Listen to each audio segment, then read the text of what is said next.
Buona.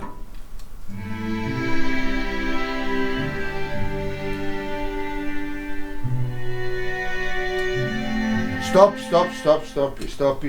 No, non mi piace. Scusa, Martino, ma perché lei non mette il sus lì? Deve mettere il sus. Ma perché lì non ci sta. Ah, non ci sta? Va bene, allora metto ugualmente lei, scusa. Va bene. Dottore, dobbiamo fare lo spot, scusi. Ma scusa, non vede che sto dirigendo, perché io sto preparando le prove per giovedì, dai. Cosa sta dirigendo? I mutanti? Non ho capito. Adesso io la inquadro più in là, ma insomma no. Va bene, Non io si ho capisce. abitudine di dirigere sempre in mutante, è, diciamo il mio modo di fare e mi sono sempre Ma trovato cosa bene. diri? Vabbè, lasciamo perdere. Ma fare lo spot, dottore. Allora, lei innanzitutto è un maleducato, hai capito?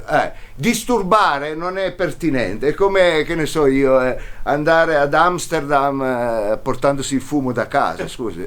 Ma cosa c'è? Ma adesso cosa c'entra? Non faccia queste metafore. Allora vi aspettiamo giovedì, cari amici, al Boffi, per Sì. questo grande appuntamento con Canzonando. Ecco, l'ingresso è libero, c'è un Happy to You, potete mettere quello che volete, non vi obblighiamo, ma prenotate, vi consigliamo di prenotare, si può anche mangiare, vi aspettiamo a Corso Sommeliere, numero 12 a Torino, al Cavalcavia, non mancate. Ma dica gli ospiti, la sfida, chi c'è? Va bene, allora io non volevo anticipare, abbiamo stiamo il facendo grande così. Matteo Castellan alle pianole, ecco, vede Sono che due pianole addirittura. due pianole addirittura.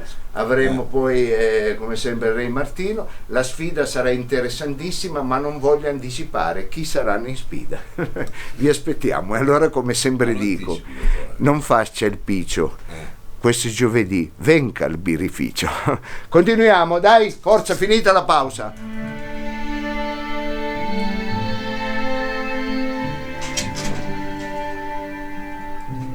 Non mi piace, basta.